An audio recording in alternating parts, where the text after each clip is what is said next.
भक्त वत्सल शरणागत गुणगण निलय परमानंद कंद चिन्ह मूर्ति श्री राधा माधव प्रभु की महती कृपा से श्री गंगा जी के तट पर बैठकर हम सबको भगवान के दिव्य चरित्रों के स्मरण का सौभाग्य प्राप्त हो रहा है। श्री कपिल भगवान माता देवहूति का परम दिव्य संवाद, उसका आस्वादन हम सबको प्राप्त हो रहा है। प्रातःकालीन वेला में आप सब श्रवण कर चुके हैं श्री कर्दम महर्षि के संन्यस्त हो जाने के बाद माता देवहूति भगवान कपिल के चरणों में उपस्थित हुई हैं। भगवान ने प्रसन्न होकर के माता जी को तत्व का उपदेश किया है। परम कल्याण भगवान की प्राप्ति है। भगवान की प्राप्ति के बाद सुख दुख दोनों की निवृत्ति हो जाती है। चित्त का विषयों में लगना यही बंधन है, चित्त का भगवान में रमण करना यही मोक्ष है। ज्ञान वैराग्य भक्ति से युक्त अंतःकरण वाले महापुरुष, उनका भगवान के प्रति संपूर्ण आकर्षण हो जाता है और प्रकृति के प्रति उदासीनता आ जाती है। जब प्रकृति के प्रति उदासीनता आ जाती है, जगत के प्रति उदासीनता आ जाती है, तो संसार की कोई वस्तु फिर उन्हें बांधने वाली सिद्ध नहीं होती। आकर्षण ही बंधन का मूल है। श्री ठाकुर हरिदास जी महाराज, उनके निकट दुष्टों ने वेश्या को बेच दिया और 3 दिन तक उसने नाम का श्रवण किया। अंत में वह नतमस्तक होकर के और उसे अपने अपराध का अनुभव होने लग गया।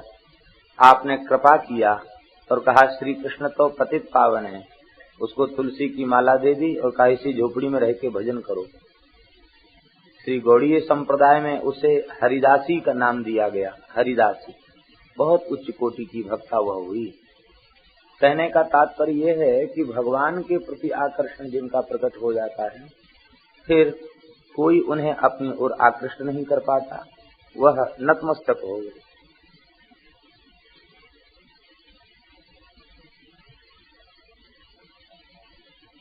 आसक्ति ही बंधन का मूल है। आसक्ति का त्याग करना चाहिए। यदि त्याग संभव न हो सके तो उस आसक्ति को भगवान के भक्तों से जोड़ देना चाहिए। आप लोग सुन चुके हैं, भगवान में आसक्ति करनी चाहिए। यह बात कपिल भगवान नहीं कह रहे हैं। स एव साधु सुकृतः, वही आसक्ति संतों में होने से मोक्ष का द्वार खुल जाता है। संतों की बात इसलिए कह रहे हैं क्योंकि यद्यपि भगवान सब में विद्यमान है, सदा विद्यमान है, सर्वत्र विद्यमान है, लेकिन इसके बाद भी वह अनुभूति में नहीं आ रहे हैं। लेकिन महात्माओं का चरित्र, उनका दिव्य स्वभाव, उनके दिव्य लक्षण, उनकी सरलता, कोमलता, तितिक्षा आदि सब हमारे अनुभव में आ रहे हैं। उनकी वाणी हमें श्रवण करने का सौभाग्य प्राप्त हो रहा है। उन संतों में आसक्ति करना ये कठिन नहीं, ये सरल है। और जब कोई जीव भगवान के भक्त में आसक्ति जोड़ देगा तो भक्त जीव को अपने से नहीं, वो भगवान से जोड़ देते हैं। भगवान के पवित्र चरित्र सुना करके वे भगवान से इसे जोड़ देंगे। संतों के लक्षणों का वर्णन किया है। संतों के चरणों में पहुंचने से सत्संग की प्राप्ति होती है। सत्संग से भगवत प्राप्ति के पथ में श्रद्धा का उदय होता है। श्रद्धा के बाद रति और रति के बाद भक्ति। भक्ति से संपूर्ण संसार के विषयों से वैराग्य हो जाता है और इसके बाद जब सब विषयों से वैराग्य हो जाता है तो उस समय चित्त अपने आप शांत हो जाता है। और जब चित्त शांत हो जाता है, वृत्ति शांत हो जाती है, तो भगवत प्राप्ति का पथ अत्यंत सरल हो जाता है। निमित्ता अनिमित्ता भक्ति का स्वरूप आप लोगों ने श्रवण किया विस्तार पूर्वक। और वे निष्काम प्रेम करने वाले भक्त वे परस्पर जब मिलते हैं तो मेरी ही चर्चा किया करते हैं। उनके चित्त में किसी वस्तु की अभिलाषा नहीं रह जाती, वे पूर्ण निष्काम हो जाते हैं, मेरी इच्छाओं का आदर करते हैं, मेरी चरण कमल की सेवा ही वे चाहते हैं। और जब वे परस्पर प्रेमी मिलते हैं तो सभाजयन्ते मम पौरुषाणि, परस्पर मिलकर के मेरी चर्चा किया करते हैं। हे माताजी, वे संत जब मेरी चर्चा करते करते डूब जाते हैं मुझ में, तो पश्यन्ति रुचिराण्यम संतः, वे फिर मुझे अपने निकट ही देखने लग जाते हैं। मेरे प्रसन्नता से खिले हुए मुखकमल को देख करके, कर्णांत दीर्घ नेत्रों को देख करके, सुंदर भ्रुकुटी को देख करके, अरुण लोचनों को देख करके, मेरे दिव्य स्वरूपों की झांकियों को करके वे इतने आनंद में विह्वल हो जाते हैं कि वे मुझसे वार्तालाप करने लग जाते हैं। कहते साकम वाचम स्पृहणीयाम वदंती। स्पृहणीयाम वदंती का तात्पर्य है जिस भगवान की मधुर वाणी के श्रवण करने के लिए बड़े बड़े योगींद्र मुनींद्र भी लालायित रहते हैं, वे अपनी निष्काम प्रीति के द्वारा मुझसे निरंतर वार्तालाप किया करते हैं। मेरे साथ उनकी सुंदर चर्चा होती है। और इतना ही नहीं,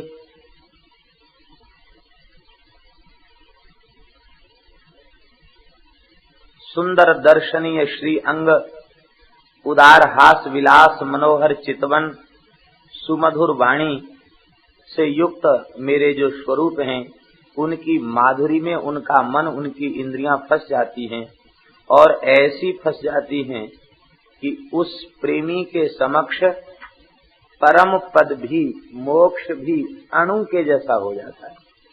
यद्यपि वो मोक्ष नहीं चाहता है, लेकिन फिर भी भगवत प्रेम की महिमा है, उसकी अविद्या का क्षय हो जाता है। हे माताजी, इसलिए क्षेमाय पाद मूलम में प्रभुषण तत्व भयम, परम कल्याण के लिए जीव मेरी शरण में ही आता है, मेरी शरण में ही आना चाहिए। बड़े बड़े योगी भी अंत में मेरी शरण में ही आते हैं। ये सब चरित्र आप लोग प्रातः काल की बेला में श्रवण कर चुके हैं। उसका क्रम स्मरण रहे, इसके लिए पुनः इसका संक्षिप्त स्मरण कराया गया। भगवान ने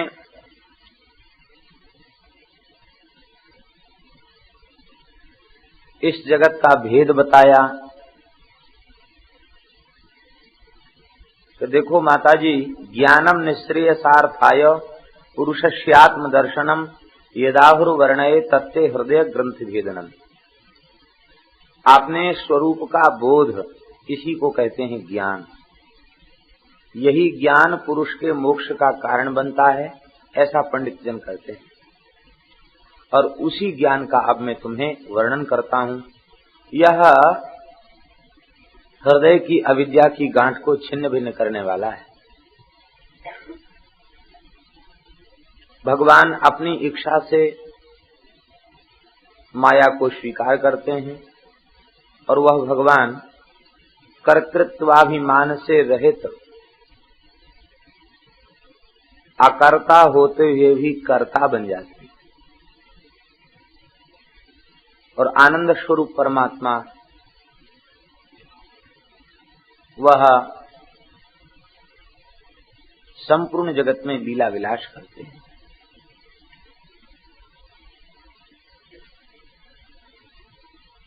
जीव भगवान का अंश है। भगवान का अंश होने के कारण भगवान के लक्षण उसमें हैं, क्योंकि अंशी के लक्षण अंश में होते। भगवान के कौन कौन से लक्षण हैं? श्री भगवान कपिल वर्णन कर रहे हैं।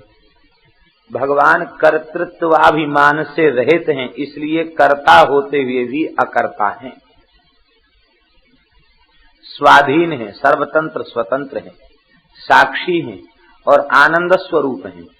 इनका अंशभूत जीव भी अकर्ता है, स्वाधीन है, साक्षी है, आनंद स्वरूप ही है। लेकिन यह अविद्या को स्वीकार करके और इसको कार्य कारण शरीर, इंद्रिय अधिष्ठात्र देवता, इन सब में वह अपनेपन का आरोप कर लेता है। मैं शरीर हूं, मैं इंद्रिय हूं, मैं मन हूं, मैं बुद्धि हूं, ऐसा आरोप जो वह कर लेता है, उस आरोप के कारण ही वह अपने निजानंदमय स्वरूप का विस्मरण कर लेता है। दो प्रकार की बात है। एक तो ये है कि अपने निजानंद का अनुभव करना, और एक अपने अंशी परमात्मा के मंगलमय स्वरूप का अनुभव करना। दो बातें। अपने स्वरूप का अनुभव करना उस प्रकार से है जैसे कोई विधवा नारी अपना श्रृंगार करके दर्पण में अपना मुख देखे और अपने ही रूप का, अपने ही आभूषणों का, अपने ही श्रृंगार का स्वयं आस्वादन करे, वह उस प्रकार का है। और भगवान की लीला के प्रति आकृष्ट होना, भगवान का अनुभव करना, अंशी परमात्मा का अनुभव करना उस प्रकार से है जैसे कोई सती साध्वी सौभाग्यवती पतिव्रता नारी अपने दर्शनीयतम पति के रूप को निहारती। आप लोग समझ ही गए होंगे, समझदार को इशारा काफी होता है। श्री वृंदावन बिहारी लाल की। कहने का तात्पर्य हमारे ये है कि भगवान की रूप का ध्यान करते हैं, अपने रूप का ध्यान नहीं करते, भगवान के रूप का ध्यान करते हैं। भगवान हमारे उपास्य हैं, हम उनके उपासक हैं, वे मेरे स्वामी हैं, हम उनके सेवक हैं।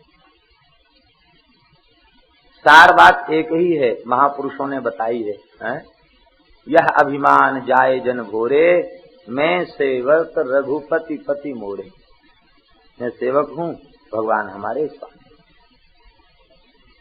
अभिमान ही बंधन का मूल है। सकल शोकदायक अभिमान, संस्तुति मूल शूल प्रदनाना, सकल शोकदायक अभिमाना। यह अभिमान सकल शोकदायक है। और संपूर्ण शोक की निवृत्ति करने वाला अभिमान क्या है? इसलिए संपूर्ण शोक की निवृत्ति करने वाला अभिमान है यह अभिमान जाए जन भोरे, मैं सेवक रघुपति पति मोरे। तो सेवक सेव्य भाव से भगवान का आस्वादन करना। हे माताजी, त्रिगुणात्मक अव्यक्त कार्य रूप जो संपूर्ण धर्मों का आश्रय है, उस प्रधान तत्व का नाम ही है प्रकृति। उसी को प्रधान कहते हैं और उसी को प्रकृति कहते हैं।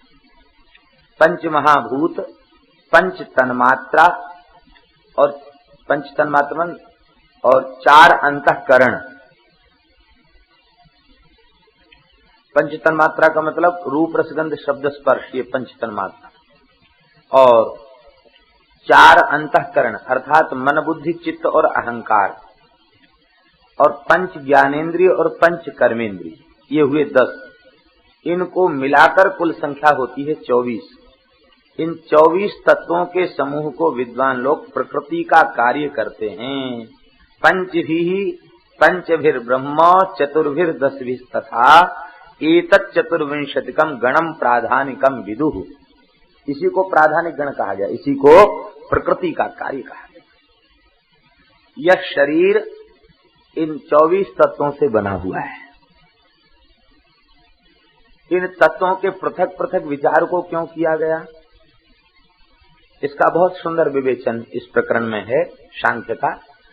लेकिन सरल स्वरूप इसका यही है कि इसका इसलिए विवेचन किया गया कि कबीर जी ने इसको सरल शब्दों में कहा, जिन गुदरी का किया विचारा तिनको मिल गया सृजनहारा। 24 तत्वों से बनाने वाली इस काया गुदड़ी को बनाने वाला इसी के भीतर बैठा है। तो इन तत्वों का जो विचार करता है, इसके भीतर बैठा हुआ परमात्मा उन्हें मिल जाता है। तिनको मिल गया सृजनहारा। काया गुदरी को विस्तारा, देखो संतो अगम अपारा।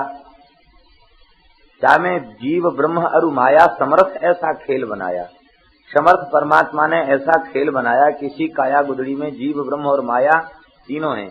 अचेतन शरीर है, चेतन जीव है, और चेतन जीव के भीतर अंतर्यामी परमात्मा ब्रह्म है। ये तीनों तत्व इसी के भीतर विद्यमान हैं। चेतन जीव और ब्रह्म, इनके बीच में अचेतन प्रकृति का ही पर्दा पड़ा हुआ है। ये पर्दा हटते ही, अर्थात शरीर और संसार में ममत्व के समाप्त होते ही उस परम तत्व का अनुभव होने लग जाता है। इसकी पद्धति क्या है? बोले इसकी पद्धति ये है, सरल पद्धति यही है कि नाम के सावन सृजन होई, कुमत मैल सब डारे धोई। भगवान नाम का जप करके अपने शरीर को, तन मन प्राण इंद्रिय को शुद्ध कर ले और बस फिर अब गुदड़ी की कर होशियारी, दाग न लागे देख विचारी।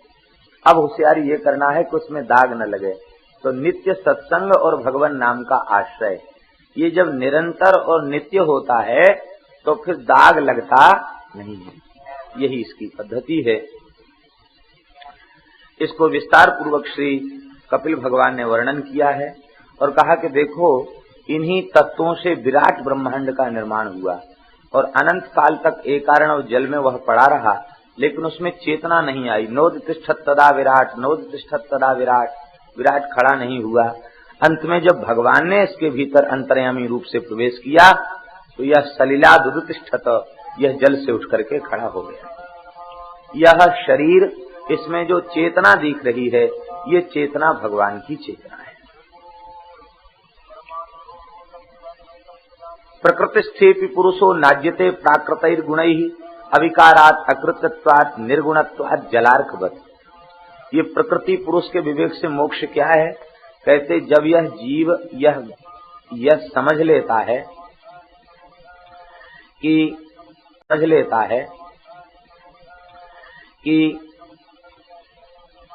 जल में पड़े हुई सूर्य के प्रतिबिंब की छाया, जल में पड़ा हुआ सूर्य का प्रतिबिंब, उसके साथ शीतलता, चंचलता आदि गुणों का संबंध नहीं होता। सूर्य का प्रतिबिंब जल में पड़ रहा है तो जल की शीतलता क्या सूर्य में पहुंचती है? जल की चंचलता क्या सूर्य में पहुंचती है? उसी प्रकार से प्रकृति से विलक्षण वह परमात्मा है, प्रकृति का अधीश्वर वह परमात्मा है, तो प्रकृति के गुण दोष उसमें अनुसज्जित होते नहीं है। ये बात जब समझ में आ जाती है तो वह कर्ता होते हुए अकर्ता और भोक्ता होते हुए अभोक्ता हो जाता है, वह लिप्त होता नहीं। यही इसको बताया। अष्टांग योग का वर्णन करके बताया।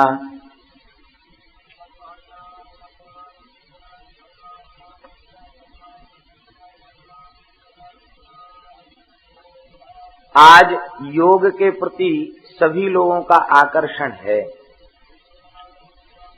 और ये अनुचित भी नहीं है। ठीक है, योग एक शास्त्र है, योग विद्या है, अच्छा ही है, लेकिन वस्तुतः योग का जो लक्ष्य होना चाहिए वह लक्ष्य नहीं रह गया, लक्ष्य बदल चुका है।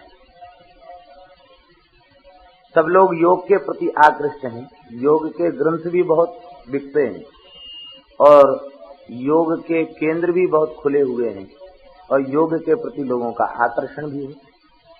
लेकिन जो लोग योगाभ्यास कर रहे हैं उनसे एक बात पूछी जाए, आप योग क्यों करना चाहते हैं?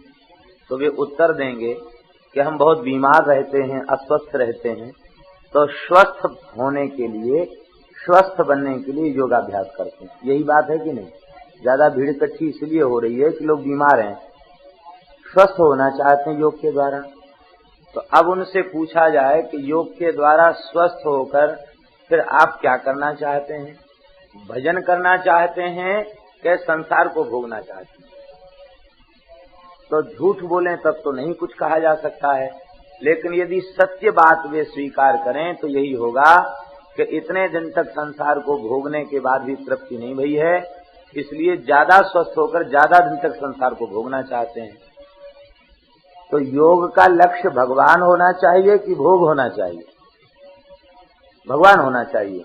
तो भगवान लक्ष्य न होकर भोग लक्ष्य हो गया, इसलिए गोस्वामी तुलसीदास जी महाराज ने कहा, ग्रसे कली रोग जोग संयम समाधि, भलो जो है पोच जो है दाहिनो जो बामरे, राम नाम ही सो अंत सभी को खामरे। इसलिए राम जपु राम जपु राम जपु बावरे, घोर भव नीर निधि नाम निज नावरे। योग साधन है, योग साध्य नहीं है। साध्य तो भगवान का प्रेम है, साध्य तो भगवान के चरण कमल हैं, योग साधन है, योग साध्य नहीं। योग किस अंश में उपकार करता है साधक का, श्री कपिल भगवान वर्णन कर रहे हैं। योगस्य लक्षणं वक्षे सवीजस्य नृपात्मजे, मनो ये नैव विधिना प्रसन्नम याति सत्पथिम।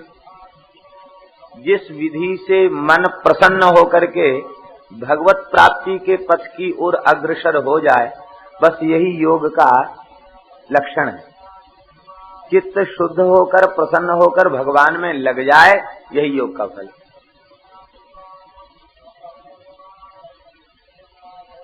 योगी का कर्तव्य क्या है? कहते अपनी शक्ति से लगा करके स्वधर्म का आचरण करे, अधर्म का त्याग करे, भगवत अनुग्रह से जो कुछ प्राप्त हो जाए उसमें संतुष्ट रहे और आत्मज्ञानी महापुरुषों के चरणों का पूजन करे, महद आश्रय को स्वीकार करे, ग्राम्य धर्म को त्याग दे, मोक्ष धर्म के प्रति अनुराग करे, मित मेध्यादनम बहुत कम खाए और पवित्र खाए, एकांत का सेवन करे, अहिंसा सत्य अस्तेय इनका पालन करे, यावदर्थ परिग्रह जितना अपने निर्वाह के लिए अतिशय आवश्यक हो उतनी वस्तु का संग्रह करे, ब्रह्मचर्य का पालन करे, तपस्या करे, बाहर भीतर से पवित्र रहे, भगवान का पूजन करे, मौन रहे, आसन को जीत करके रहे, प्राणों को जीत ले और इंद्रियों को बलपूर्वक बाह्य विषयों से भीतर की ओर मोड़ ले, मन को बुद्धि को अपने में समाहित कर ले और इसके बाद एकांत देश में बैठ करके सुचौ देशे प्रतिष्ठाप्यो विजितासन आसनम, पवित्र देश में बैठ करके आसन को जीत करके और तस्मिन् स्वस्ति समासीनः ऋजुकाय समभ्यसे, स्वस्तिकासन से बैठ करके सीधे बैठ करके सरल आसन से, सरलासन अथवा सुखासन अथवा स्वस्तिकासन से बैठ करके वह भगवान का ध्यान करे। योग की 84 आसन योग के कहे जाते हैं। इन 84 आसनों में शिव संहिता में भगवान शंकर ने साधकों के लिए 84 में से 4 आसन प्रधान बताए हैं। वो 4 आसन कौन कौन से हैं? स्वस्तिकासन, गोमुखासन, पद्मासन और सिद्धासन। ये 4 आसन ध्यान करने वाले महात्माओं के लिए श्रेष्ठ है और इन 4 में सबसे सरल है स्वस्तिकासन, जिसको सुखासन कहते हैं। तो स्वस्तिकासन सुखासन सबसे सरल है। भगवान ने तस्मिन् स्वस्ति समासीना ये इसलिए कहा कि भक्ति के मार्ग में कोई क्लिष्टता वाली बात नहीं बताई गई, बस भगवान में सहज रति तो है ही है, प्रीति है ही है, सुखपूर्वक बैठ जाए, ज्यादा देर तक सुखपूर्वक बैठ सके ऐसे बैठ जाए तो भगवान का ध्यान करे। इन 4 आसनों में योग की दृष्टि से भगवान शंकर ने 4 आसनों में सिद्धासन को सबसे श्रेष्ठ कहा है। संपूर्ण आसनों का राजा वह सिद्धासन।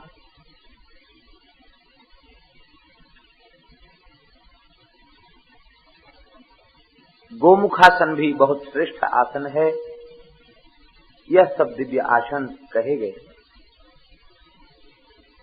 लेकिन इन आसनों के लगाने में शरीर में मन अधिक जाता है, क्लिष्टता होती, काफी दिन तक साधन करना पड़ता है।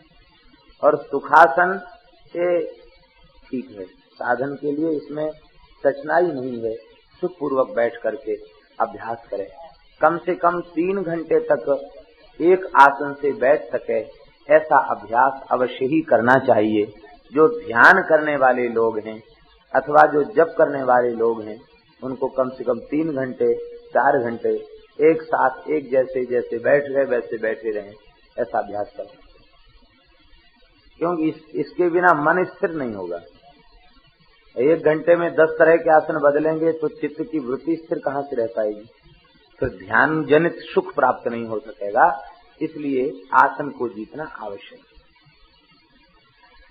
प्राणायाम के द्वारा अपने चित्त को संयमित करें, प्राणायाम का बहुत बड़ा विलक्षण प्रभाव होता है और गुरुजनों के आश्रित होकर के प्राणायाम का अभ्यास करें।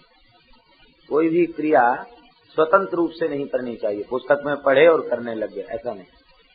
किसी समर्थ पुरुष का आश्रय लेकर के उन क्रियाओं को करने से ही लाभ होता है। तो प्राणायाम का तो ऐसा है, संतों का अनुभव है कि प्राणायाम का साधन करने पर ऐसी चित्त में निर्विण्णता आ जाती है और ऐसा चित्त शांत हो जाता है कि जो प्राणायाम का अधिक अभ्यास करते हैं उनकी वृत्ति अपने आप स्वाभाविक रूप से शांत हो जाती है, चंचलता का उनमें अभाव हो जाता है। वृत्ति शांत हो जाए, चंचलता का अभाव हो जाए, ये साधक के लिए परम आवश्यक है, इसलिए प्राणायाम करें।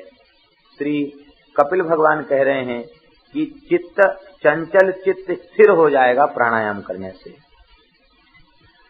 कहते जैसे धातु का दोष जंग आदि वह अग्नि में डालने से समाप्त हो जाता है, ऐसे ही वायु अग्निभ्याम यथा लोहम धुमातम त्यजत वही। भगवान का बड़ा सुंदर ध्यान का वर्णन है। प्रसन्न वदनाम भोज पद्म गर्भारुणे क्षणम नीलोत्पल दल श्यामम शंख चक्र गदाधरम। ध्यान का शुभारंभ कहाँ से है? प्रसन्न वदनाम भोज, प्रसन्न से है। भगवान का मुख कमल प्रसन्नता से खिला हुआ है। गंभीर मुख कमल का ध्यान नहीं बताया, करुणा आदि भावों से युक्त मुख कमल का ध्यान नहीं बताया, प्रसन्नता से मुस्कुराते हुए मुख कमल का ध्यान बताया। क्यों बताया? बोले इसलिए बताया भाई जैसा ध्यान करेगा तो अधिक ध्यान करने पर ध्यान करने वाले ध्याता के स्वरूप में वह लक्षण दिखाई देने लग जाएंगे। ज्यादा गंभीर भाव का ध्यान करो तो गंभीरता बनी रहेगी। और ये भगवान के भक्त सदा प्रसन्न रहते हैं, सदा मुस्कुराते रहते हैं। क्यों? बोले वे भगवान के मुस्कुराते हुए मुखारविंद का ध्यान करते हैं। तो भगवान के मुस्कुराते हुए मुखारविंद का ध्यान करने से चित्त में कभी उदासी नहीं आएगी। कितने लोग ऐसा मुंह बनाए रहते हैं कि देखकर लगता पता नहीं क्या घटना इनके साथ घट गई है। कोई घटना नहीं, स्वाभाविक प्रकृति उनकी हो जाती है। ऐसा नहीं, निरंतर भगवान के प्रसन्नता से खिले हुए मुख कमल का जो ध्यान करते हैं वह प्रसन्नता उनके मुख कमल पर प्रकट हो जाती है। कितने संत ऐसे दर्शन किए हैं कि जब उनका देह त्याग का समय आया और जब देह छूट गया तो उनका मुखारविंद प्रसन्नता से खिल उठा। उनके मृत शरीर में मुस्कान थी।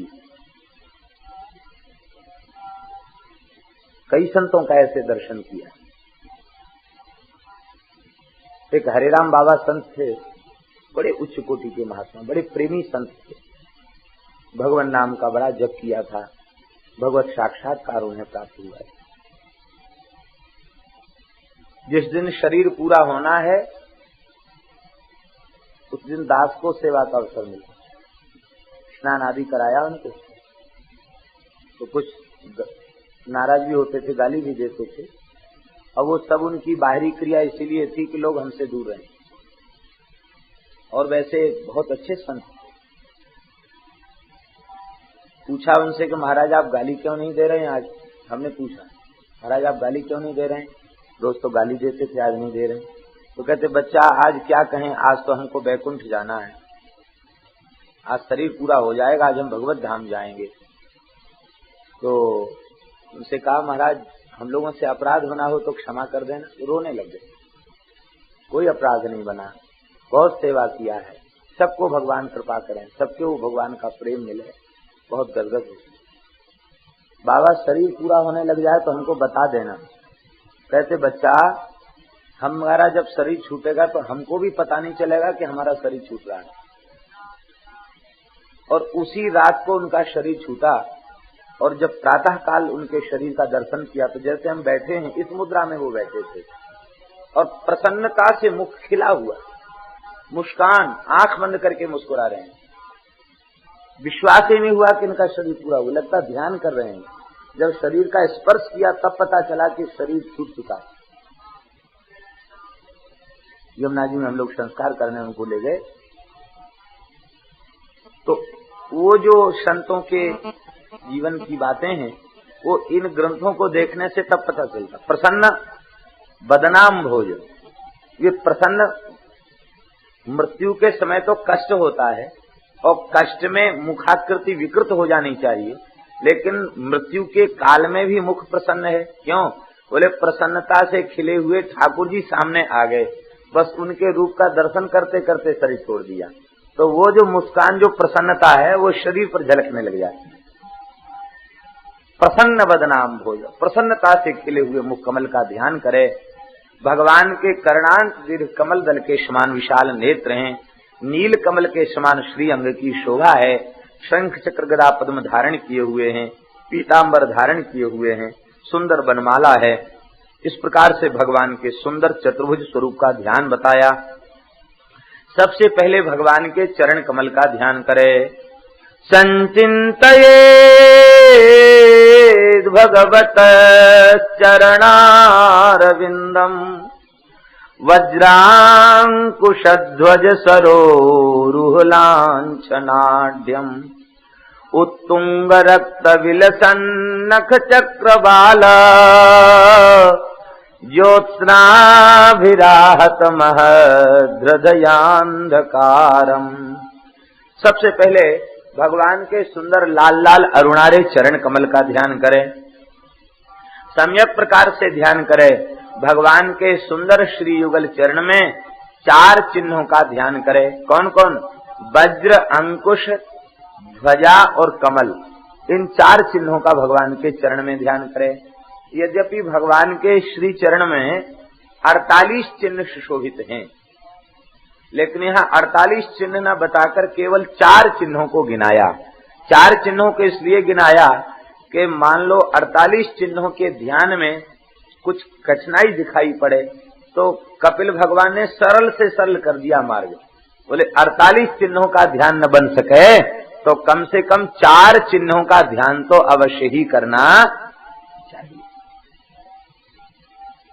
अंकुश अंबर कुलिश कमल जव ध्वजा धेनुपद शंख चक्र स्वस्तिक जम्बु फल कलश सुधार्ध अर्ध चंद्र षटकोण मीन बिंदु ऊर्ध रेखा अष्टकोण त्रैकोण इंद्रधनु पुरुष विशेखा सीता पतिपद नित बसत एते मंगलदायका चरण चिन्ह रघुवीर के संतन सदा सहायका। 4 चिन्हों का ध्यान क्यों करे? बोले साधकों को 4 चिन्हों का ध्यान परम आवश्यक है। सबसे पहले किसका ध्यान बताया? वज्र का ध्यान। वज्र के द्वारा इंद्र ने पर्वतों को विदीर्ण किया, तो पाप रूपी पहाड़ को विदीर्ण करने वाला है वज्र का ध्यान। जब तक पाप रूपी पर्वत विदीर्ण नहीं होगा, चूर चूर नहीं होगा, तब तक भजन के मार्ग में श्रद्धा का उदय नहीं होगा, विश्वास ही नहीं होगा। स्वल्प पुण्यवताम राजन विश्वासो नैव जायते। पुण्य की कमी होगी तो भगवान की भक्ति के पथ में विश्वास नहीं होगा, और विश्वास के बिना भक्ति बनेगी नहीं। बिन विश्वास भक्ति नहीं, तेहि बिन द्रवहि न राम। राम कृपा बिन सपने हूँ जीव न लह विश्राम। बिना विश्वास के कुछ भी संभव नहीं है। तो हमारा विश्वास पुष्ट हो, पाप नाश हो और विश्वास दृढ़ हो, यह पहली आवश्यकता साधकों की है। इसलिए भगवान के चरण में चिन्हित वज्र चिन्ह का ध्यान करें। दूसरा चिन्ह है अंकुश। ये अंकुश क्या? एक अस्त्र होता है, आपने देखा होगा, हाथी को चलाने वाले जो महावत होते हैं वो अपने हाथ में अंकुश रखते हैं, और इतना प्रचंड बलवान मदमत्त हाथी उस छोटे से अंकुश के बस में हो जाता है। ऐसे ही मदमत्त हाथी है मन। मन है मतंग मतवारो हाथ आवे नाही, यही मतवाला हाथी है मन। इस मन रूपी मतवाले हाथी को बस में करने के लिए भगवान के चरण में चिन्हित अंकुश चिन्ह का ध्यान करना चाहिए। अंकुश का ध्यान करने से मन वश में हो जाए। अर्जुन से अधिक मन का निग्रह करने वाला कोई हो सकता है क्या? जो देवलोक में बैठकर उर्वशी जैसी अप्सरा का दर्शन करके भी अपने मन को शांत रख सकते हैं और एकांत में प्रणय की याचना करने के बाद भी जिनका चित्त सर्वथा निर्विकार रह सकता है, उनका अपने मन के ऊपर कितना अधिकार है ये कहा नहीं जा सकता। ऐसे महापुरुष हैं अर्जुन। और वे अर्जुन कह रहे हैं, चंचलम ही मनः कृष्ण प्रमाथि बलभद्रढम तस्याहम निग्रहम मन्ये वायोः इव सुदुष्करम। भगवान ने विशेष महत्व नहीं दिया इस प्रश्न को और एक ही बात कही, अभ्यासेन तु कौन्तेय वैराग्येण च गृह्यते। अभ्यास और वैराग्य, इनसे मन का निग्रह करें। तो किस चीज का अभ्यास? बोले भगवान के ध्यान का अभ्यास, भगवान के नाम का अभ्यास। दास की तो यही समझ में आता है, अभ्यास माने पुनः पुनः आवर्तन को अभ्यास कहते हैं। अर्थात बारंबार भगवान नाम का जप, भगवत लीला का श्रवण, भगवान की झांकी का ध्यान, ये अभ्यास है। और संसार से वैराग्य, इनके द्वारा चित्त का निग्रह किया जा सकता है।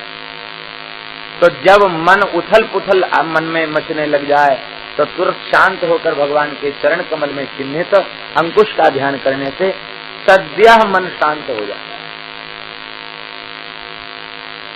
तो मन का निग्रह हो ये भी आवश्यक है, पाप समाप्त हो ये आवश्यक है, इसलिए वज्र का ध्यान करें। मन का निग्रह हो ये आवश्यक है, इसलिए अंकुश का ध्यान करें।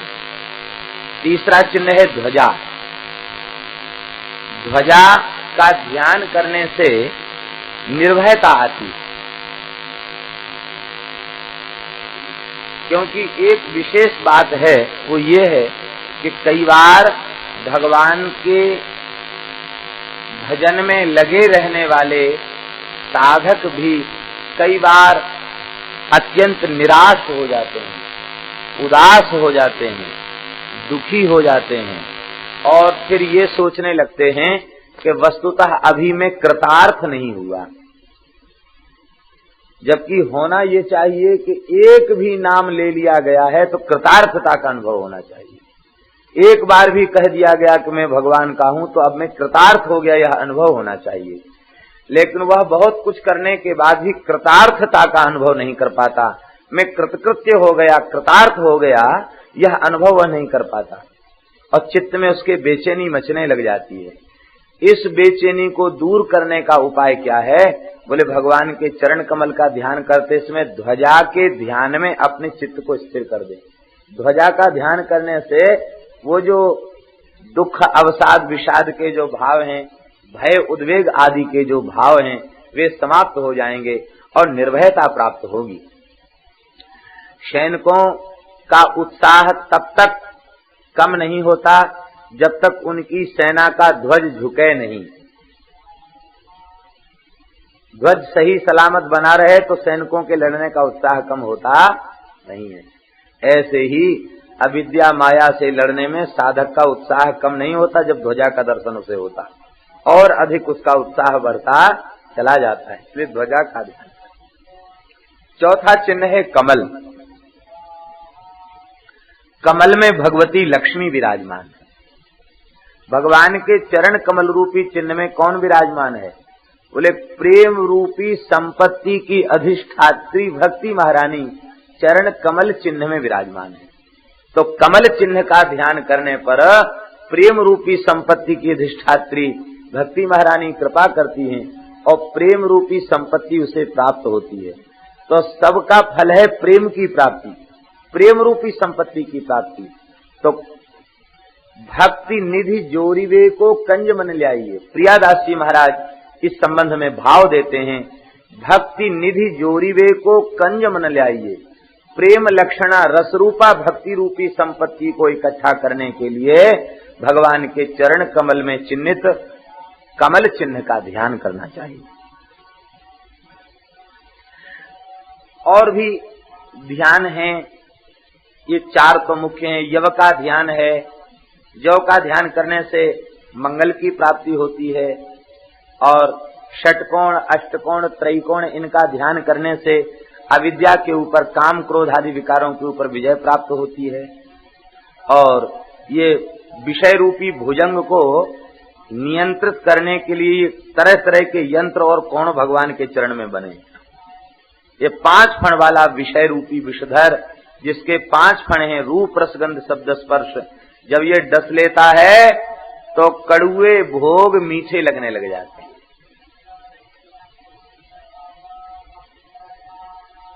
सांप जिसे डस लेता है उसको नीम की पत्ती मीठी लगती है, तो विषय रूपी भुजंग जब डस लेता है तो संसार के कड़ुए विषय भोग वे उसे मीठे लगने लग जाते हैं।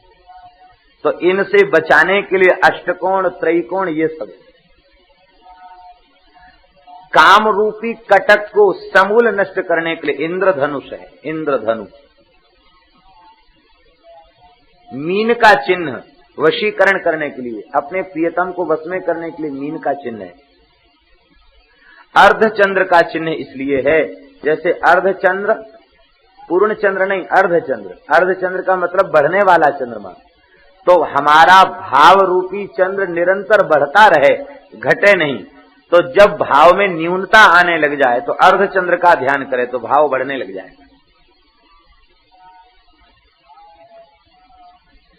भगवान के चरण में ऊर्ध्व रेखा का ध्यान, भगवान के चरण में यहां से लेके और ठीक मध्यमा उंगली तक एक ऊपर की ओर रेखा गई है, सीधी रेखा, ऊर्ध्व रेखा। उस ऊर्ध्व रेखा का ध्यान करने से उस ऊर्ध्व रेखा में अपने चित्त को लगावे, धीरे धीरे ध्यान करते करते ऊपर तक चला जाए, पूरी रेखा को पार कर ले। कहते जिसने ध्यान में ऊर्ध्व रेखा को पार कर लिया, मानो भव सेतु, भव सागर की सेतु है वो रेखा। भव सागर पर पुल बना हुआ है।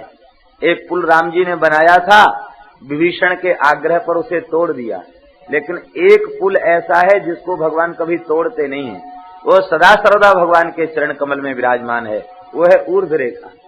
ऊर्ध्व रेखा सेतु बंद भक्तन हित कर्यो है, भक्तों के लिए भगवान ने सेतु बांध दिया। उस ऊर्ध्व रेखा पर मन लगाते लगाते ऊपर चला जाएगा तो बस भव सागर से पार हो जाएगा। और बहुत से चिन्ह हैं, एक विशिष्ट चिन्ह है भगवान के चरण में, वो क्या है?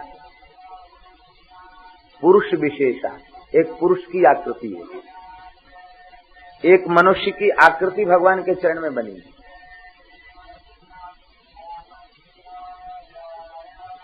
श्री राधा कृष्ण के चरण चिन्ह, श्री सीताराम जी के चरण चिन्ह, श्री लक्ष्मी नारायण के चरण चिन्ह, इनमें भेद नहीं है, क्योंकि मूल में तो एक ही है ना, इससे भेद नहीं है। अंतर क्या है? बोले अंतर ये है कि श्री श्याम सुंदर के दाहिने चरण में जो चिन्ह है वो श्री प्रिया जी के बाएं चरण में है, और जो श्री प्रिया जी के बाएं चरण में है वो श्याम सुंदर के दाहिने चरण में है, और जो श्याम सुंदर के वाम चरण में है वो दाहिने, माने व्यतिक्रम से ये चिन्ह है। बाकी दोनों युगल के चरणों में एक ही प्रकार के चिन्ह है। श्री जी के जो दाहिने चरण के चिन्ह है वो भगवान के वाम चरण के चिन्ह है, और जो श्री जी के वाम चरण के चिन्ह है वो भगवान के दाहिने चरण के चिन्ह है। बस इतना भी। तो श्री जी के चरणों में भी एक पुरुष की आकृति है,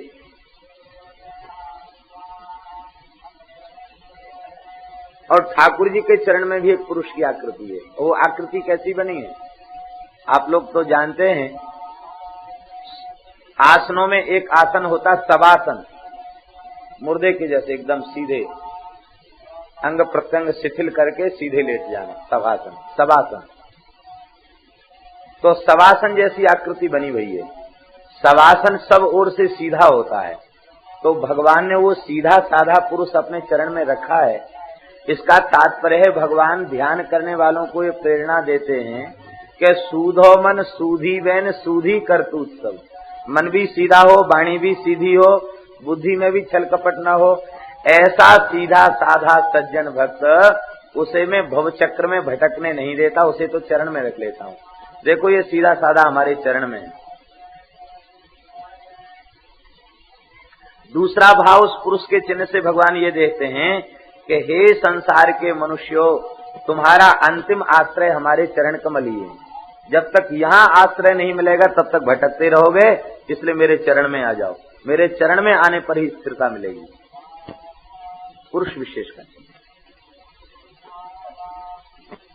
सीधे साधे लोग, निश्चल निष्कपट सरल प्रकृति के लोग संसार में भले ही असफल हों, भगवत प्राप्ति के पथ में वे ही सफल हैं।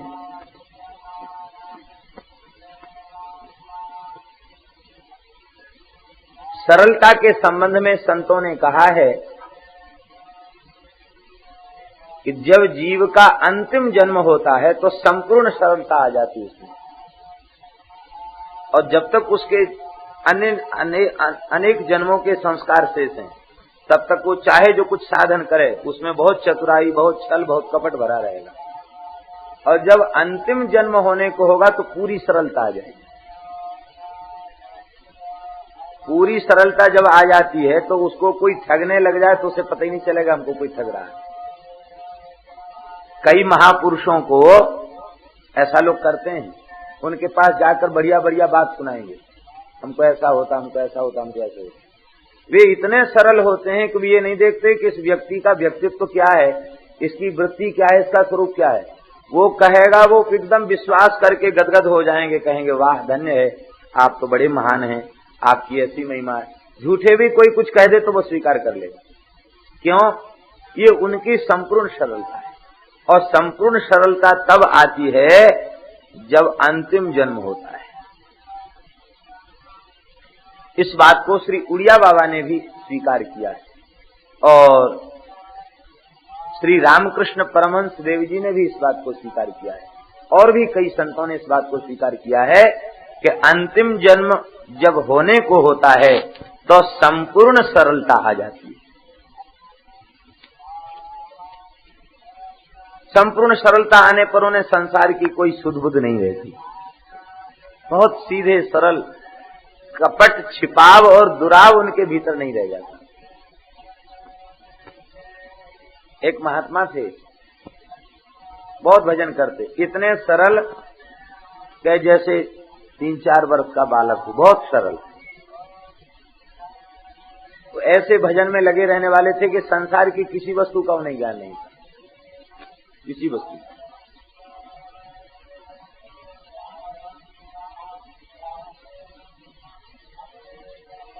उनका नाम था सुदर्शन दास जी, हमारे गुरु भाई ही थे,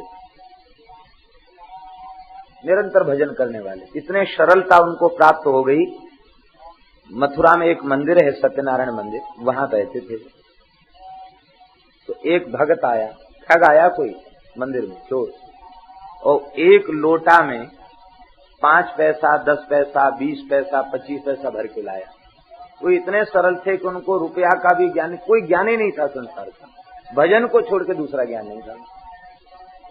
तो वो बोला कि देखो महाराज, हमको आप शिष्य बना लीजिए, ये सब पैसा हम आपको भेंट कर देंगे, आप मंदिर का निर्माण करा लेना, सब बढ़िया आपकी व्यवस्था चलेगी।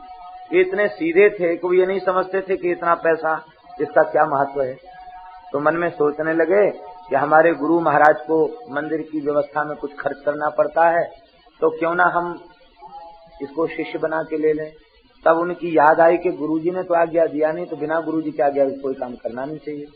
तो जेठ की दोपहरी में कोई वाहन नहीं मिला, मथुरा से पैदल भाग के वृंदावन आए। महाराज को दंडवत करके बोले कि महाराज एक बहुत बड़ा आदमी आया है, 1 लोटा भर के पैसा है, कहता हमको चेला बना लीजिए, सब मंदिर का खर्च चल जाएगा। महाराज समझ गए कि तो भोला भाला साधु है, जरूर कोई ठग आ गया मंदिर में, कहीं भगवान के विग्रह उठा के न ले जाए। महाराज बोले वो तो ठग है, भगा देना उसको। अरे राम राम, तुम मंदिर सूना छोड़ के चले आए, बंद करके आए हो? नहीं, बोले भगत बैठा है मंदिर में, हम तो छोड़ के चले आए।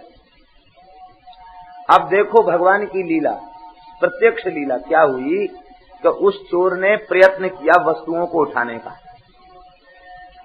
और उठा भी लिया कई चीजों को उसने, मंदिर की पार्षद वगैरह बटोर लिए, और बटोर के रख के चलने लग गया। तो जहां बैठा वहीं जड़ हो गया, वहां से हिलना डुलना बंद। बहुत कोशिश किया, न चिल्ला पाया, न बोल पाया, न उठ पाया, जहां बैठा वहीं का वहीं बैठा रह गया। और महात्मा फिर वहां से पैदल दौड़े भई आए मत वृंदावन से, फिर वहां पहुंचे। और गुरुजी ने कहा था, बड़े आज्ञाकारी थे, गुरुजी ने कहा था डंडा मार के भगाना। तो डंडा उठाया और जैसे ही उसकी पीठ में डंडा लगाया, उसकी जड़ता दूर हो गई, वो सामान छोड़ के भाग गया। तो देखो उनकी सरलता के कारण भगवान ने कैसी लीला उनके साथ, बहुत सरल। टेम्पू में बैठ के आते तो पैसा गिनना जानते हैं, टेम्पू वाले को सब पैसा दे देते। अब ईमानदार हो तो वापस कर दे, तो नहीं तो सब पैसा दे के कहते भैया हमें वृंदावन जाना है, अब हम वृद्ध हैं, अब हम पैदल चल नहीं सकते हैं, अब इतना ही पैसा हमारे पास है, आपको लेना हो तो ले लो, नहीं तो हमको उतार दो। इतने सीधे। और भजन करते करते उनका देह छूट गया। आप लोग कहेंगे ये पागलपन, पागलपन नहीं है, ये पूरी सरलता है। ऐसा तब होता है जब संसार का चिंतन नहीं बनता, तब ऐसा होता है। और जब तक संसार का चिंतन बनेगा तब तक ऐसी स्थिति कहां आने वाली। एक संत और ऐसे ही सरल थे, भजन करते करते भगवत धाम चले गए। ठीक समय से उठना, नित्य यमुना स्नान करना और भजन करना, दूसरा कोई काम नहीं, सेवा करना और भजन करना। एक दिन महाराज जी ने पूछा कि बाबा, दामोदर दास जी नाम था उनका, दामोदर दास कितना समय हो गया? तो उन्होंने जीवन में घड़ी नहीं देखी थी, घड़ी तो सामने लगी थी मंदिर में, लेकिन उन्होंने प्रयास ही नहीं किया कि घड़ी में कैसे बजता क्या बजता, देखने का उन्होंने प्रयास ही नहीं। ऐसे करके देखने लग गए, देखते देखते बोले, बताता कि महाराज हम तो राम राम करना जानते, घड़ी देखना नहीं जानते। अरे बता क्या कितना बज गया? तो कहते महाराज हमें पता नहीं है, छोटी सुई बड़ी सुई से 4 अंगुल दूर है, अब आप हिसाब लगा लीजिए।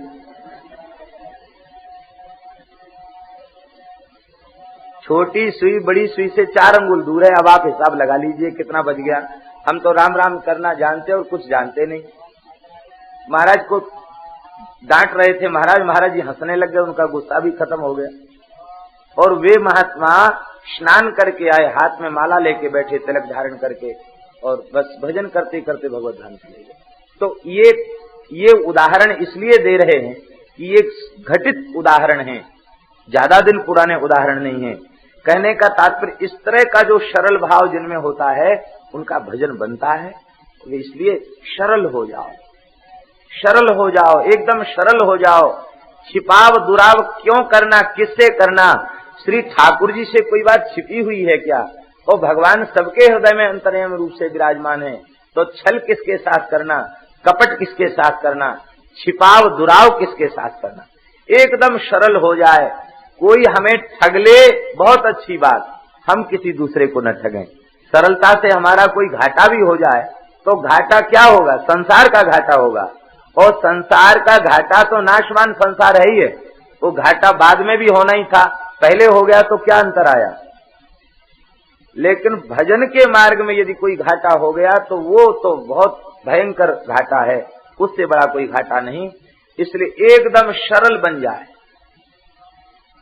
ये शिक्षा देने के लिए भगवान ने अपने चरण में एक पुरुष का चिन्ह धारण किया है। तब प्रश्न उठा कि सरलता कैसे आवे? बोले सरलता आएगी भगवान के चरण में चिन्हित उस पुरुष का ध्यान करने से सरलता आ जाएगी। भगवान के चरण में जो पुरुष की आकृति है उसका ध्यान करोगे तो सरलता आ जाएगी। ये वर्णन किया है। भगवान के चरण कमलों का ध्यान करे, भगवान के सुंदर चरण महावर का ध्यान करे, भगवान की सुंदर नखमणि चंद्रिका का ध्यान करे। उत्तुंग रक्त बिलसन नख चक्रवाला, ज्योत्स्नाभिराहत महद हृदयांधकारम। भगवान की नखमणि चंद्रिका का ध्यान करे। उस नखमणि चंद्रिका की जो उज्जवल छटा है, उस छटा का ध्यान करते ही हृदय का संपूर्ण अंधकार दूर हो जाता है, अविद्या का अंधकार निवृत्त हो जाता है। ये भगवान की नखमणि चंद्रिका क्या है? हमारे वैष्णवों में तो ऐसा है कि श्री कृष्ण की नखमणि चंद्रिका की जो उज्जवल छटा है उसी का नाम है ब्रह्म ज्योति। रामपाद नखत ज्योत्सना पर ब्रह्मा विधीयते, उसी का नाम पर ब्रह्म है, उसी का नाम ब्रह्म ज्योति है। भगवान के चरण कमल की उज्जवल छटा कांति, उसी का नाम ब्रह्म ज्योति है, अलग कोई ब्रह्म ज्योति नहीं। जिस चरण की नखमणि चंद्रिका की छटा में इतना सुख है कि वे योगी लोग, ज्ञानी लोग उसी में डूब जाते हैं, और जिस वैष्णव को पूरे चरण कमल का दर्शन प्राप्त है उसके आनंद का क्या ठिकाना। फिर आपाद मस्तक पर्यंत, किरीट मुकुट पर्यंत जिसको ध्यान हो रहा है उसके आनंद उल्लास का फिर क्या कहना। चरण से लेके मस्तक पर्यंत भगवान के स्वरूप का ध्यान करे, सुंदर भगवान के चरण महावर का ध्यान करे, भगवान के सुंदर नूपुरों का ध्यान करे।